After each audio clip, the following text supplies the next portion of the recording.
Dialogue is the best way to resolve problems. Dialogue is the only way to reach decisions that are acceptable to everyone. Dialogue is the primary means of avoiding and resolving conflicts. Democracy is founded on a political philosophy that espouses solving differences first and foremost through dialogue. Dialogue facilitates a plurality of views. In divided societies, making decisions through dialogue prevents marginalization and radicalization. Dialogue ensures that citizens from different racial, ideological, and religious backgrounds devise solutions acceptable to everybody.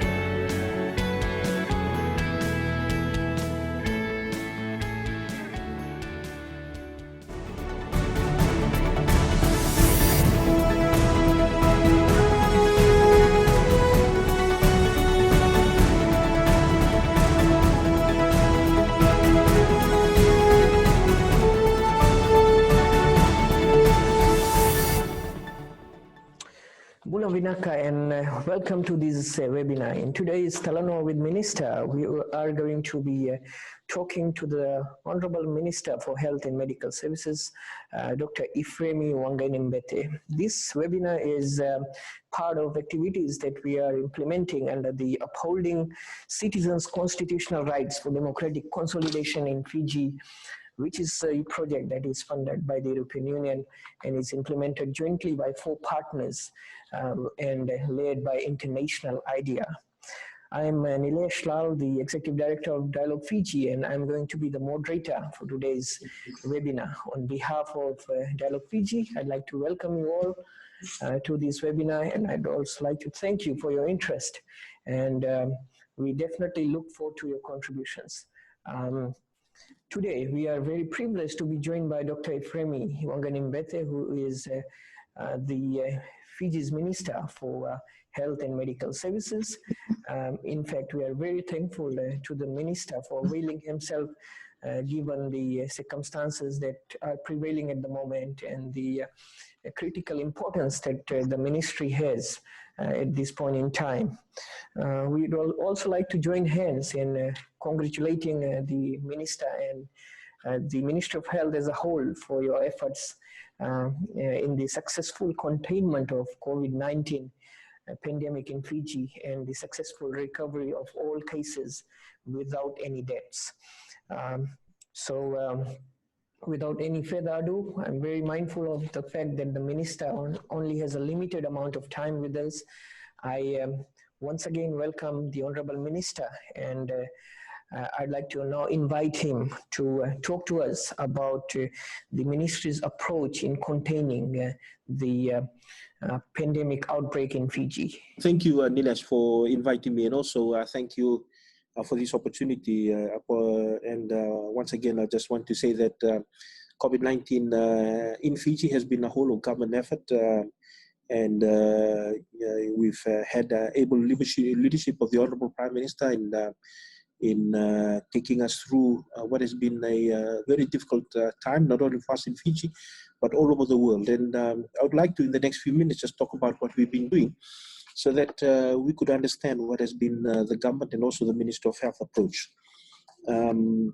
As we are aware, so far, up until now, there's been quite a considerable number of people right throughout the world. It's more than 7 million now that have had COVID-19 and more than 400,000 deaths in 22 countries around the world, in 212 countries and territories around the world.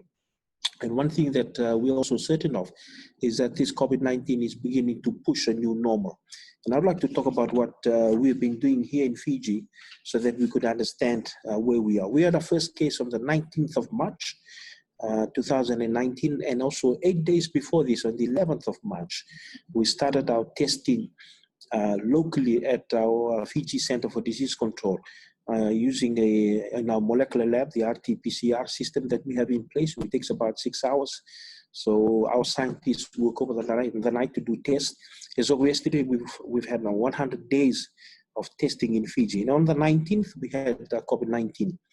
Before we had the first outbreak, we've been watching with interest what was happening with COVID-19, initially in December, and then it became notified from China onto the World Health Organization. And on January 31st, as we all know, the WHO classified it as a as a public health emergency of international concern, or FAKE, basically say that it's a pandemic. And we've been watching it with interest, and we began to mobilize what needs to be done within the Ministry of Health, and also the policy advice that was given to government. And in February, I actually stood up in Parliament and talked about what we were doing in regards to COVID-19. We're also aware that we are now more than 60 days since the first case of COVID-19. We've had 18 cases and we've had no deaths. There are 6 important key areas, and I often talk about the layers of response, because what is shown is that you cannot just base your response on one particular trump card, so as to speak. You must have layers of response. And we've had those layers of response, and I want to talk briefly what those layers are. First and foremost is leadership. And one thing that's beginning to show right around the world is that when you have very strong, capable, decisive leadership, then irrespective of how big the country is, or whether they be a first world country or not, then their response will be better than those who do not have able and possibly not decisive leadership. And we've been quite blessed, and working with the Honorable Prime Minister and my senior colleagues in Cabinet, they've been at the forefront of this COVID-19 fight. And there was many occasions when they would be up here in the Ministry of Health headquarters to receive a brief. He was briefed on a daily basis, and also the senior cabinet ministers. We also had support from other organizations, and especially within government, the discipline forces, and working together hand in hand in terms of making the important decisions.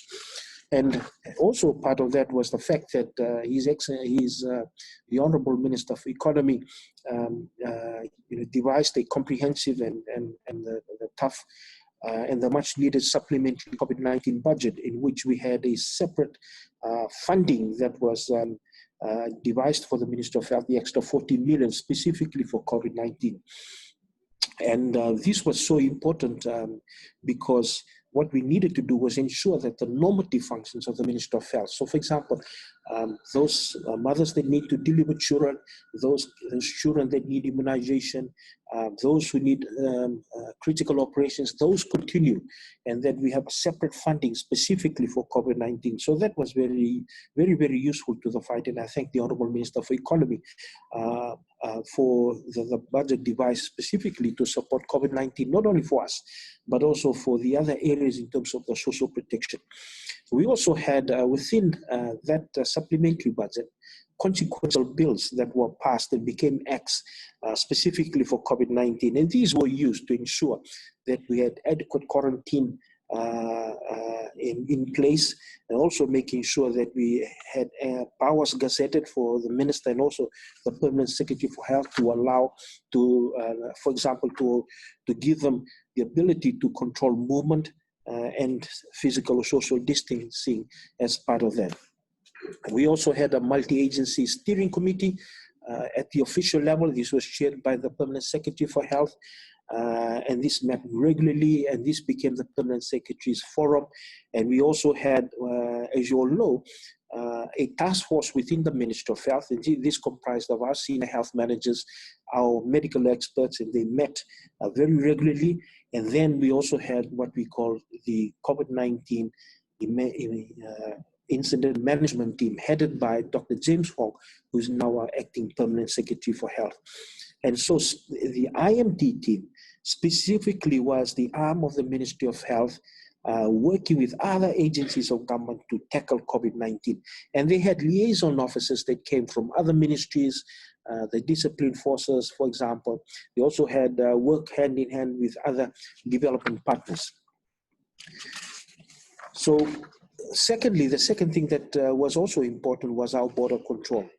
As we know, Fiji began a screening for symptoms of COVID-19 on the January 28th.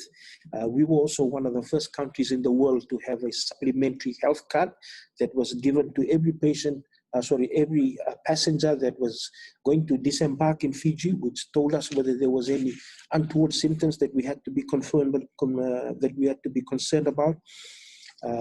We also had initially border restrictions that began with certain countries, And as we know, then it came to all foreign nationals coming into Fiji, and also the quarantine that we have in place for those who arrived initially for 14 days, then on to the 28 days on March 2020. And then when we now had adequate testing capability, we then had quarantine for 14 days, tested. If they were negative, they were able to go home. And if they're positive, none has been, but they could stay on. We also know that we closed our borders to cruise ships, and we all know that there has been a challenge with cruise ships around the world. The third was on disease surveillance and response, and this we work by using the mobile fever clinics. With the mobile fever clinics, we're able in total to go through Fiji and talk to and test the temperatures of some of the people that were of concern.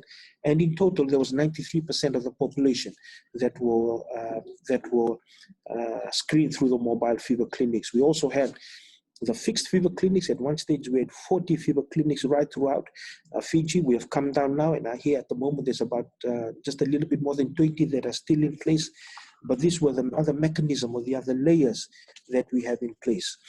Pre-existing COVID-19, we had a early warning surveillance system for influenza-like system, like illness. So we were using this because, as you know, COVID-19, they present also with flu-like symptoms. So we also had this in 69 centers around Fiji that we were also using to try and screen if there was an increased uptake of influenza-like illness in a particular geographical area. And if we thought there were, and there was one stage when Valelevo seemed to show that, then we actually increased the community fever screening in that area to see if there was COVID-19. And as we know that there was none. As we also know, we've had COVID-19 testing initially on March 11 with RT-PCR. Then as of recent, we've had Gene Experts, which is the 45-minute molecular testing capability that we have. So we have both this WHO-recognized testing capability that we have. We worked within the criteria initially that was designed by WHO. Then we started working beyond that criteria, and we began to test more extensively as we continue. So at the moment, we also test those who are admitted into hospitals with acute respiratory syndrome, those who are admitted into ICU with pneumonias, so they've also been tested. As we know, we also have the isolation facilities, and there were isolation facilities. We had the community isolation facilities for those who have been direct contact with COVID-19 patients, but we also had the hospital isolation facility for those who had COVID-19. So in terms of the isolation facilities that we have for COVID-19 throughout Fiji, 17 of our health facilities have identified certain areas for COVID-19 isolation within their facilities, and with a total bed space of about 130, and also the community isolation facilities that we have. The other thing was that, as I've said before, was that we worked very hard on communication and information, and all throughout and up until now, you must have seen that we've had that the messages that are out there on the billboards as we go around town. We also the messages that come on social media platforms, and also the messages that come. And we've been quite blessed that organizations such as some communication companies have come forward and said, we'd like to do this in terms of supporting with the work there. We also have been pushing out the behavioral changes in terms of social and physical distancing, the restrictions of movement, and we are well aware of the lockdowns initially that was in place, initially in Lautoka, then Suva, then Soso and Lambasa, and specifically Nombua and Bunirangi back in Riketi. And these are the layers that we've had in place. And really, where we are now has been a collective effort from government within, and the Minister of Health being one of the key agencies. But I must say, and I keep on saying this, it's been everybody working together to be able to take us to where we are with the capable and able leadership of the Honorable Prime Minister.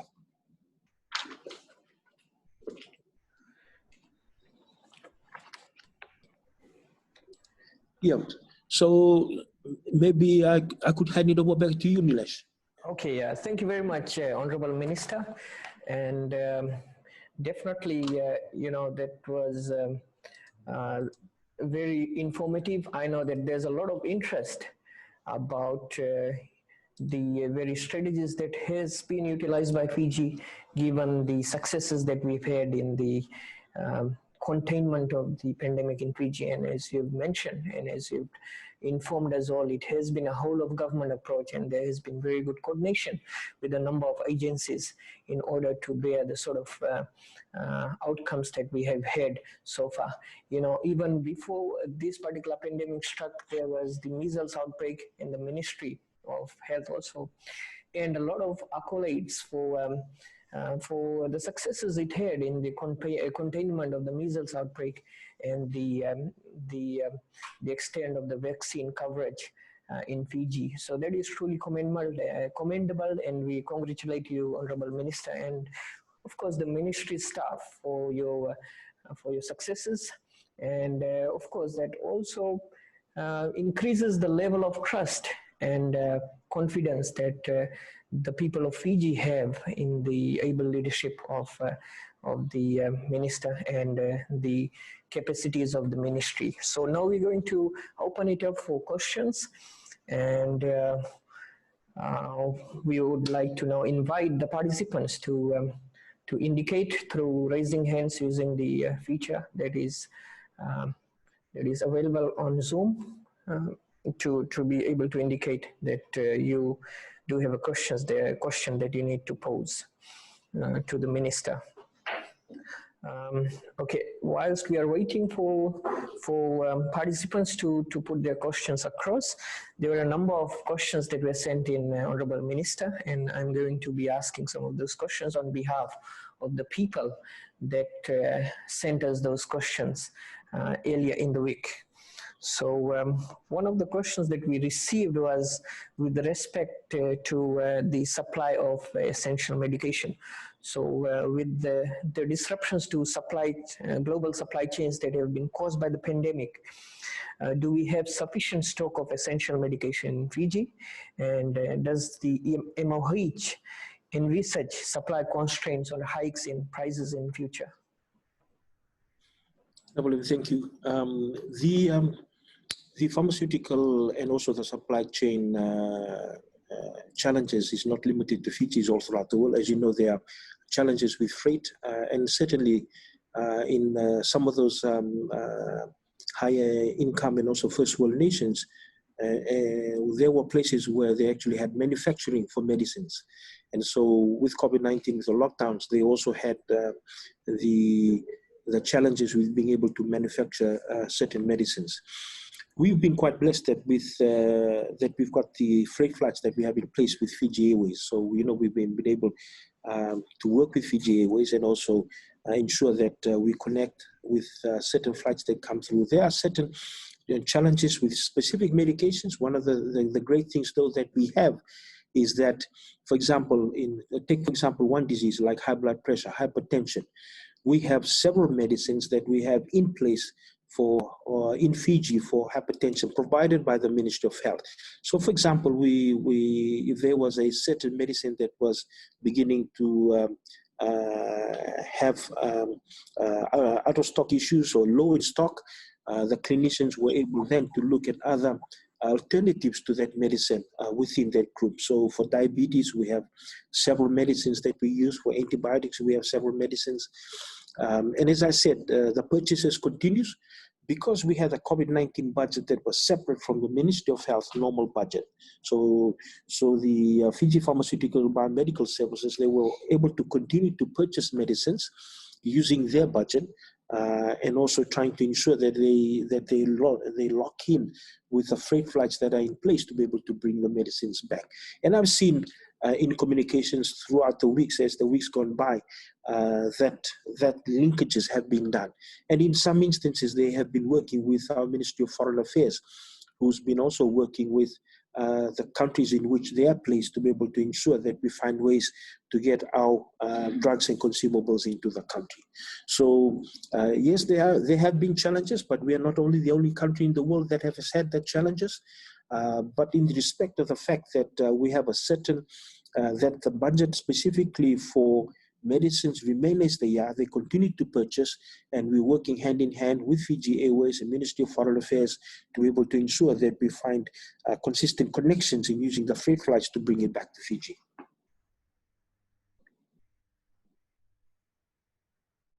Okay, so countries like India, we have read in the news, have placed quotas on the amount of medication that they are going to be exporting. So do you think that that can potentially translate into Fiji having to procure medicines and other medical supplies at higher costs from other countries?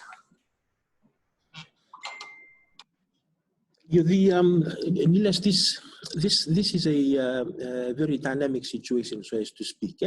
So we're watching it with interest. And again, just like we've done before, what we've done is we looked at all the scenarios that could happen in terms of the prices. With the prices, we now know that freight prices have increased, and we are quite fortunate that our Minister of Health staff, the Permanent Secretary, is liaising with the Ministry of Economy, and we've been able to ensure that we've been able to match, the cost that we've committed to. We also have to understand that some of these are on tender, so the tenders can be 3 or 5 years.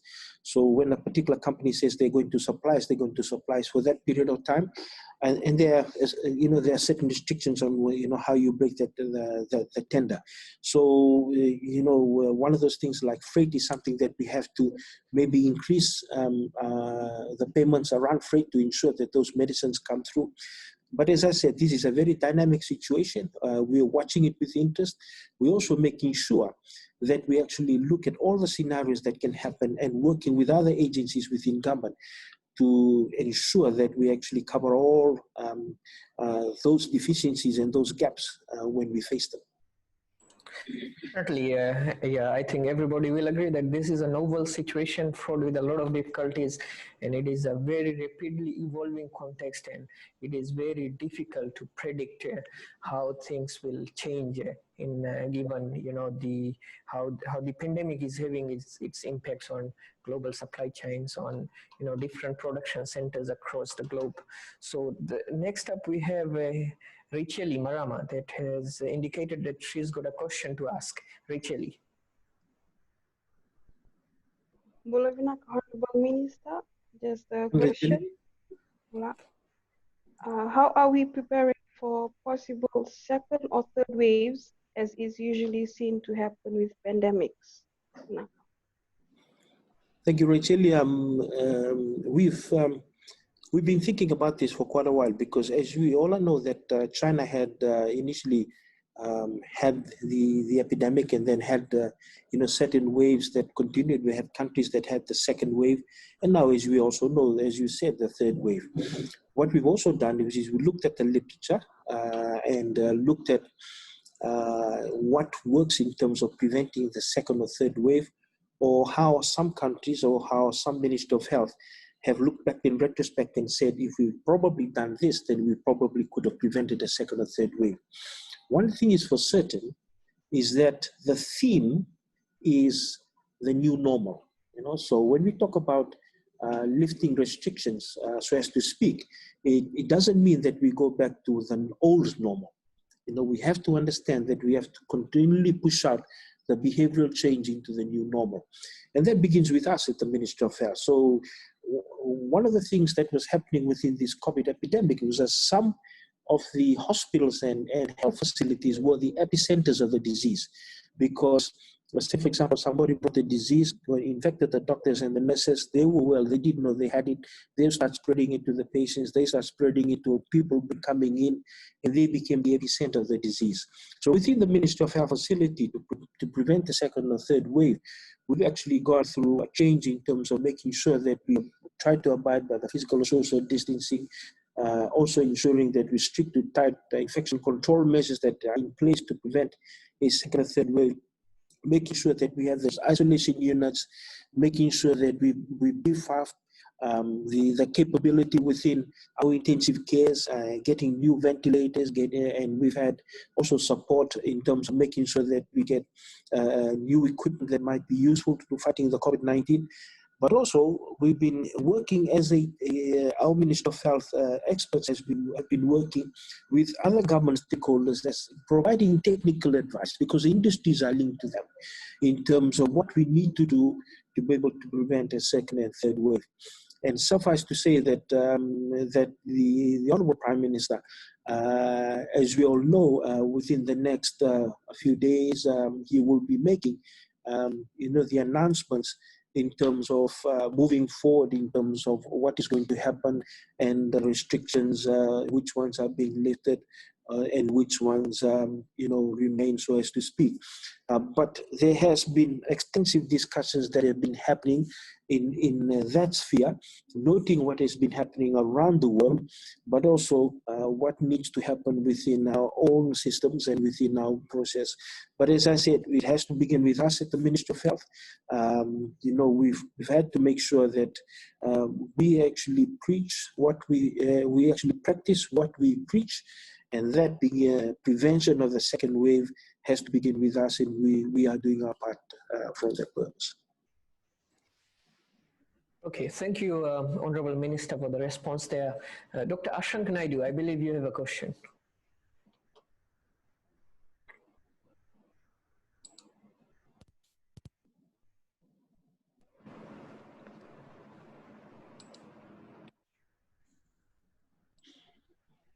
Okay, while we are waiting for Dr. Ashank to get ready there,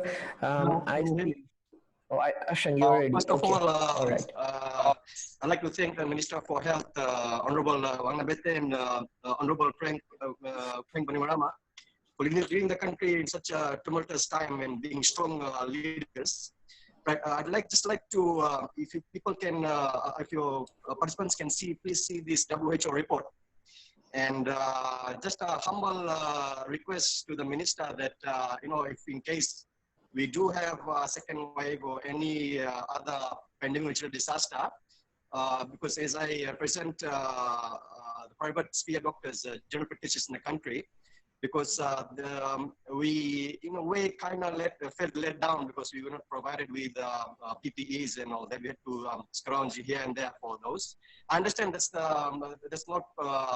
there's an issue because there's nothing empowering the government to do that on their part. But as you can see, there's numbers 1, 2, and 3, 4 is where that issue lies. And the GP, the fraternity of general practitioners in Fiji, we have become the frontline workers. We are willing to work with the government to battle whatever crisis comes in the future, then currently and past, present, and future. And with that said, one more point. In my opinion, there is no other person other than Mr. Waqainabete and Honorable Frank Bainimarama, who I envision no one apart from these two guys who could have led Fiji where we are right now. Very strong leadership, briefly done. Keep it up, Vinaka. Yeah, Dr. Ashank, we take note of your suggestions, and certainly I just answer this so that we're on this discussion. Certainly, with the COVID-19 task force, we've also invited the other stakeholders, so the Fiji College of General Practitioners, representatives from Oceania Hospital here in Suva, representatives from other development partners, the universities. We've asked them to be part of the task force. So the task force is actually like the brains trust. And then the incident management team, Milesh, is actually the team that actually operationalizes the advice of the task force if the permanent secretary, the minister, and the Honorable Prime Minister agrees to those policy advices. So that's how it operates. So they've been part of the task force, and certainly, we can have that discussion moving forward. Naka. Okay, thank you. Lisa, you have a question, I believe. Yes, are you all able to hear me? Yes, of course we can. Okay, good afternoon, everyone. Good afternoon, Minister for Health. My name is Lisa, and I'm from the Fiji Women's Rights Movement. First and foremost, I would just like to congratulate the Ministry for Health, for what has been a commendable work in containing the spread of COVID-19. And we appreciate the efforts as well of the different health workers out there who put themselves on the line. The fight against this pandemic. I just have a question, and maybe it's a comment. So Fiji Women's Rights Movement is part of a CSO Alliance for COVID-19 Humanitarian Response. And we are among 8 other organizations, grassroots organizations that are working in the humanitarian front of COVID-19. And some of the initial findings that we've been gathering from local communities and from villages is NCDs, the high cases of NCDs, of typhoid, of leptospirosis, having insufficient beds at the hospitals, and some people not being able to afford basic medication. And so, while COVID-19 and the work that we're doing is commendable, there are also, other issues, and I'm sure the Ministry of Health is fully aware of this. And just my comment to you, or maybe a question, is how are we as a country managing with that, with our budgets? I know budget is COVID-19 specific, but I know it also touches on ensuring that there's medications and that there's beds. But if these are the situations on the ground, how is government ensuring that these interlinked issues to COVID-19 are also addressed, as well as the issue of food insecurity, and with donations, come NCD cases? So how is government maneuvering through these issues? Yep. Thank you, Lisa. With the our work, I talked about, we have this normative function, which is basically making sure that we do what we normally need to do. And also, for example, the surgeons coming in the middle of the night to operate an emergency, that's normal to us. Okay, so that's normal work. We made sure that that normal work continues. So when Lotoko went into a lockdown, to be able to meet the high-end operational need outside of the Lotoko lockdown area, we created a hospital in Singatoka and Rakiraki. So we had teams there. We had surgical capability to be able to do emergency cesarean sections, to be able to do emergency operations, to be able to see children who are sick, to be able to intubate and ventilate somebody who's a severe asthmatic that would otherwise be 90 and can't go into Lotoko. So we had the capability within Singatoka and Rakiraki. And that carried on until about last week or the week before that, when they actually pulled out because there was no need to, because Lotoko is actually fully functional again. And so we created those 2 satellite hospitals that they were working in particular. They all happened because we wanted to make sure that the normative functions within the Ministry of Health were not outdone by our focusing on COVID-19. The other thing that we have to realize is that there are waxes and wanes in terms of the hospital. I've just come back from CWM just now. I can tell you there is no shortage of beds at CWM. The beds, they actually have about 20 beds that are empty at the moment. So there are waxes and wanes in terms of when beds are full or not. But if you think about in terms of chronic bed shortages, in terms of people not being able to get a bed into the hospital, waiting on the corridor, we don't have that. And really it's because we develop systems where our leaders are able to understand where they're beginning to have a surge, so we had that leptospirosis, dengue, typhoid surge. So once they started to getting a surge, they then tried to make sure that they link. So for example, CWM links with Navo Hospital. CWM also links with Bunindawa Hospital, links with Wanipokasi Hospital, to see if we can be able to, if there are people that have come from those areas, if they can actually be sent back and treated in those areas. So those are the systems that they've developed to ensure that we're not running short of beds. So there are particular days on a particular day that, for example, there's a car accident, there's, 10 people all coming to the hospital at once, 5 people had a heart attack, and, 3 people with dengue, 5 with that, and they all come into the A&E. Certainly on that day or the day after, there will be challenges with beds. But the chronic shortages of beds per se, I would suggest that is actually much better now, because we've been developing over a few years, and more importantly now, within the is developing those systems in place to ensure that we're getting through that. I can also say, while we have this discussion, that before COVID-19, we were pushing out, and this is something that the Honorable Attorney General talked about in Parliament, and I've talked about in Parliament, this concept of universal health coverage, where we've been pushing out the specialists. So we have specialists from CWM going to do clinics, beginning from Singatoka, Nabua, Laminosori, Raiwanga, Valilevu, Makoi, Nafili, Tamabua, going back that way, all the way to Korobo. I hear they gone all the way even to Tawasamu and Nayabu Health Center. So these are surgeons, physicians. So we've been asking them, and they've been doing it. Also on the western side and in the north. So they come all the way to even Bukabesi. So they're going all the way, and they're taking their clinics. So for example, somebody who's got a difficult problem with hypertension or high blood pressure, and they live in, for example, near RKS, and the doctor who looks after them in Ndongo Health Center says, you need a specialist to see you. That person before, in the old system, will come all the way to Korobo, and then from Korobo they'll try and organize to come all the way to Isubo to be seen. But that doesn't happen anymore now, because we're getting the specialists to go all the way down and see them. So that's something that we've been pushing out even pre-COVID, this universal health coverage in terms of pushing the services to the people. You may also know that recently that we're building this hospital up in Watumali in Kiasi that we hope will be finished by the end of this year. We also have been building the new Rotuma Hospital, which will have about 10 to 20 beds. So it's also making sure that our platforms that exist in the rural areas are able to effectively look after those who may not be able to come into, may not live within close proximity to the big hospitals that we have.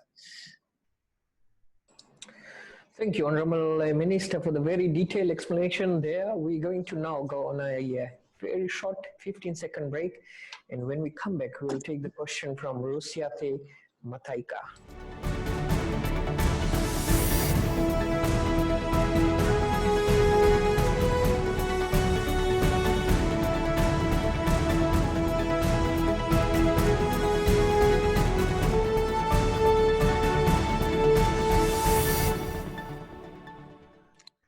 Welcome back. We are having Talanoa with Minister, and we are joined by the Honorable Dr. Ifereimi Waqainabete, the Fijian Minister for Health and Medical Services.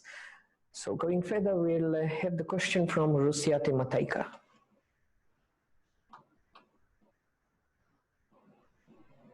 Rusiate, your question, please.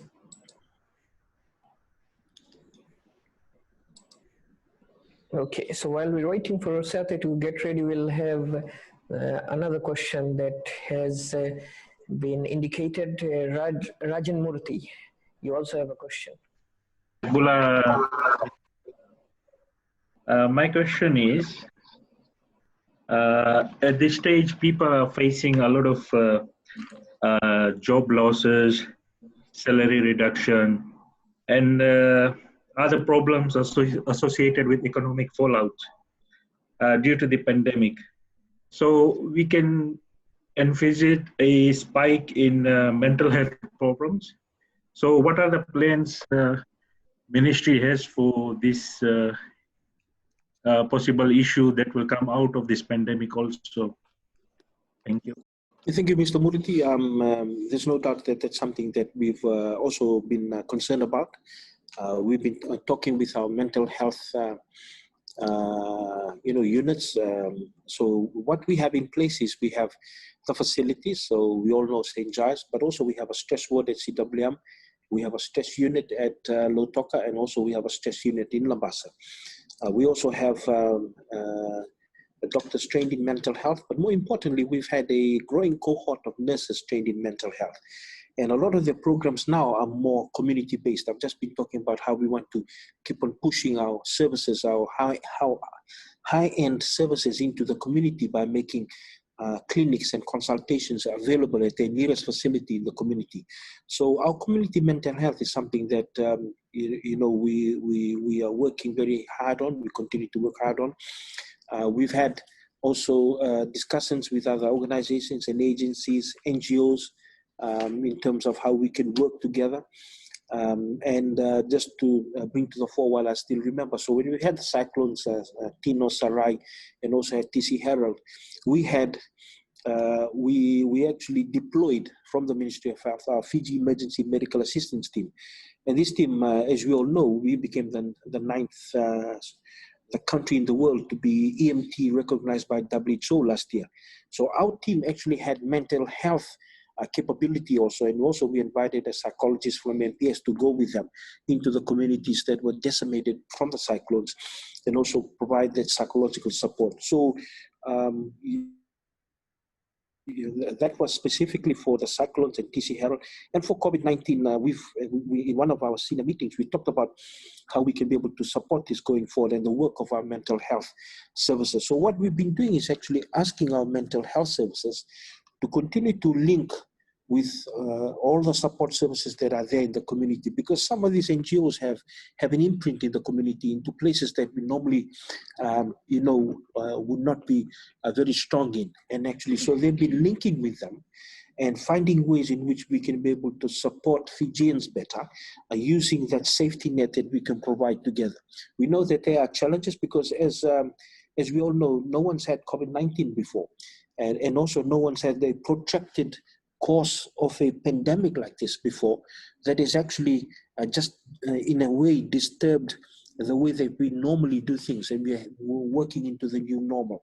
So those discussions continue. I've noted with interest that there are several meetings lined up by Zoom, for example, within the Ministry of Health, and people working in those spaces, and there have been discussions happening. But I can assure you, Mr. Murti, that this is something that we've been thinking comprehensively about, and we've asked our mental health units and departments to work with the NGOs and also the support services that are there to be able to support them. The other thing is that we've started last year for this year's financial year is that we have a budget that we set aside, money that we set aside for organizations, not necessarily mental health, that provide NGOs that support Ministry of Health functions to be able to apply for and actually, and they apply for and they can actually get support from the Ministry of Health. So moving forward, there are opportunities for these organizations that might want to support us, that they can actually, when the grant is actually advertised, to actually apply for grant support from the Ministry of Health to support the work that they would be doing in helping us around the mental health aspects of COVID-19. Thank you, Honorable Minister. Broderick Mervyn has joined us with the question now. Thank you, Nilesh, for organizing this, and Bulavinaka to you, Honorable Minister. Mr. Mervyn. Right. Given the recent outbreak of COVID-19, we've seen how the international community has reacted to the arising cases in each region. However, what makes Fiji stand out from the rest of the world is the spotlight on our COVID-19 patients. My question to you, Honorable Minister, is given the 18 patients that have been detected COVID-19 and now COVID-19 free, why is it that we have sort of put a spotlight on our COVID-19 patients, and especially with regards to COVID-19 patient number 1? Thank you, Mr. Mervyn. The spotlight, a lot of the spotlight had to do with social media, so as to speak. I hear, for example, we've had issues because also from the Minister of Health in terms of the scrutiny that we were having, because people had information that, in regards to patients, for example, I'm not I'm not a Facebook person, but I also hear that there was a lot of discussions about patient number one, even before patient number one was actually confirmed as having COVID-19. And this was on Facebook. People were sharing here and there, And this is something that I've learned back in retrospect, not only from my children because they are on Facebook, but also for many other people that have said that even before patient number one was confirmed as case number one, there was a lot of social media discussions about this particular person, where this particular person worked, what type of the industry that this particular person was in. So as to speak, that whole thing was actually a big fireball in itself, even before patient number one was actually announced on March the 19th, so if I can remember. And also, as we know, there was leaked information of the case from Mombasa that was leaked out, and we are going through an investigative process. The police are doing that investigation, and to tell you the truth, I actually think that the fact that I'll be interested to see the results of that. So that leaked information that came out about a patient, that patient from Mombasa, and it was carried around in social media. I had people vibrating me photoshops or screenshots of those and actually sending it back. And so we live in an environment where, our challenge, and this is not limited to COVID-19, Mr. Mervyn. We've had patients that were admitted in the hospital, for example, and we've had to discipline staff members that leaked information about people admitted into a hospital on social media, but also we've had people going into hospitals and finding out that particular people were admitted and they were admitted for certain things and actually boldly stated their name and so and so. And put it out on social media. So we've had issues that we are working hand in hand within the Ministry of Health. We are very strict on patient confidentiality, is that their name, their age, where they stay shouldn't be made public. That was important thing to say. If you look back at all my speeches, I've always referred to patient number one. The Honorable Prime Minister, patient number one. We've never spoken about this person's name, who the person is, the specific details about him so as to speak. But a lot of these were out in the social media front. So it's making sure that we within the Ministry of Health continue to develop tighter processes. That is something as a minister that I would like, that we are watertight and don't leak information, because what is important is that we develop the trust of the people. People know that when they come to a Ministry of Health facility, that when they're looked after by us, that we're going to protect them. Not only are we going to protect their health, but we're going to protect their persons. In finding a better word so as to speak. But also, we live in this environment where people are so news savvy about, and social media is a big component of this. So I think this is something that we have to collectively work on as a nation moving forward. But I can assure you from our point of view, in terms of getting us to trust our system even better and more, is we are very strict on this. Those who actually leak information, we've had disciplinary procedures in place for them. Thank you.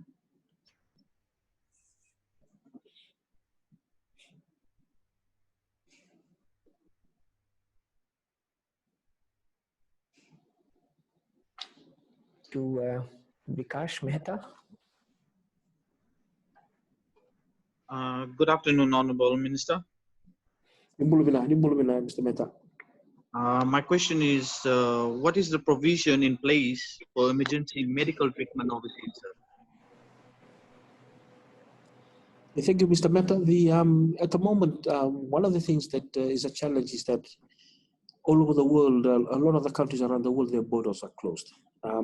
Quite a lot of our Fijian nationals that were in India have just come back recently, and they've gone through their quarantine requirements. But a few of them that actually came back from India, they were patients that went on Ministry of Health support, and they've actually come back. Now, we are liaising and just again, just recently, I've looked at some paperwork around a person who needed to go for further treatment overseas. So we're liaising within the incident management team, within the Ministry of Health, the Ministry of Foreign Affairs, Immigration, in able to find opportunities in terms of connecting with, in particular with patients that can be able to go. I can tell you at the moment that has been very, very difficult. And the difficulty about it is that is the fact that a lot of the countries around the world, they still have their borders closed. And even if their borders are open, their flights are not regular as they have been before. But we have a unit that is called the Overseas Management, the Overseas Medical Referral Unit, that is working hand in hand with other stakeholders to find ways in which we can be able to send particular patients that need to go overseas. Having said that, our capability within Ministry of Health has continued to improve over the last few years because of the increasing salaries to doctors as a help, but also we have had more specialists come in. So, we have got specialists in certain areas that we've never had before. So now we have the capability to actually do more in Fiji than we've had before. So the numbers that are needed to go overseas have reduced, dramatically over the last 10 years because we have the capability to do it within Fiji. But going back in particular to your question, it is a challenge, and the challenge is not only Fiji, but also other countries that need to be able to receive people that go overseas. From our point of view, because there are patients, for example, they go through their own insurance scheme, but for those patients that require Ministry of Health help, we are liaising on a weekly or twice weekly basis with other stakeholders to see if there are opportunities of windows of opportunities that open to be able to have them to go, then they're able to go. If not, it is, as I said, it is a very difficult area. Okay, thank you very much, Honorable Minister. Just before you go, one last question and a burning question at that, given that Fiji has now been declared COVID-19 free, what is a reasonable timeline that the people can expect in terms of, a review of the curfew and other social restrictions that have been in place? No, as I said, the discussions have been ongoing for quite a while now, and the Honorable Prime Minister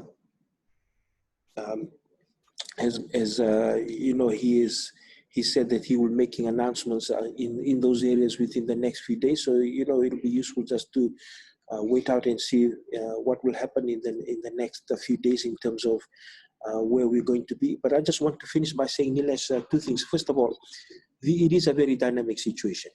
We've seen just lately what has happened in New Zealand. We've had 3 new cases in New Zealand.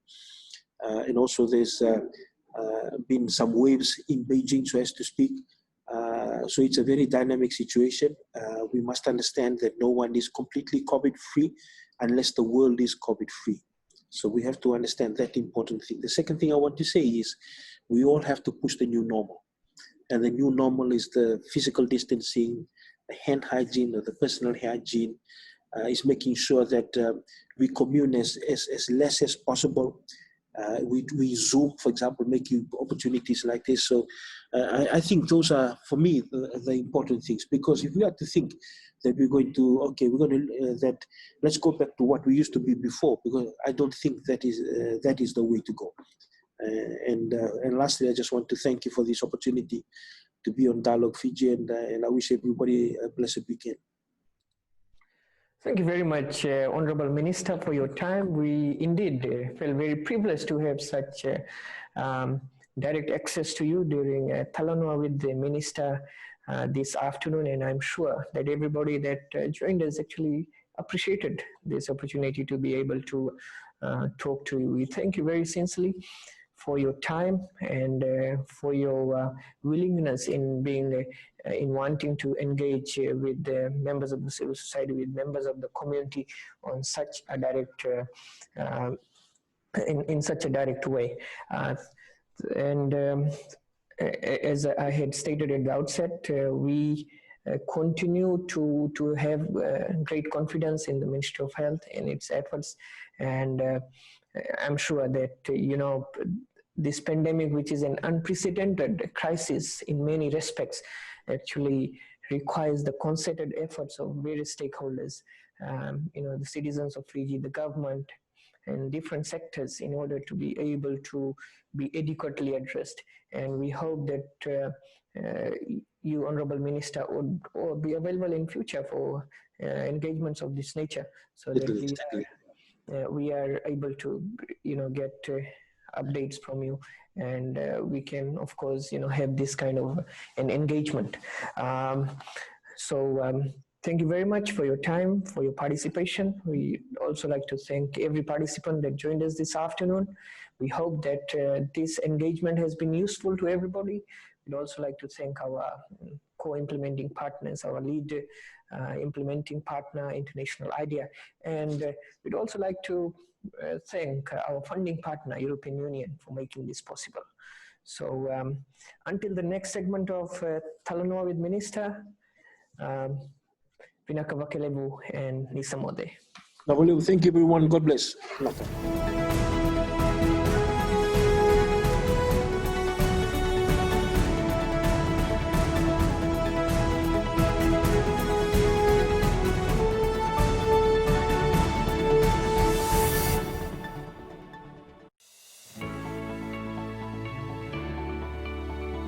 Dialogue is the best way to resolve problems. Dialogue is the only way to reach decisions that are acceptable to everyone. Dialogue is the primary means of avoiding and resolving conflicts. Democracy is founded on a political philosophy that espouses solving differences first and foremost through dialogue. Dialogue facilitates a plurality of views. In divided societies, making decisions through dialogue prevents marginalization and radicalization. Dialogue ensures that citizens from different racial, ideological, and religious backgrounds devise solutions acceptable to everybody.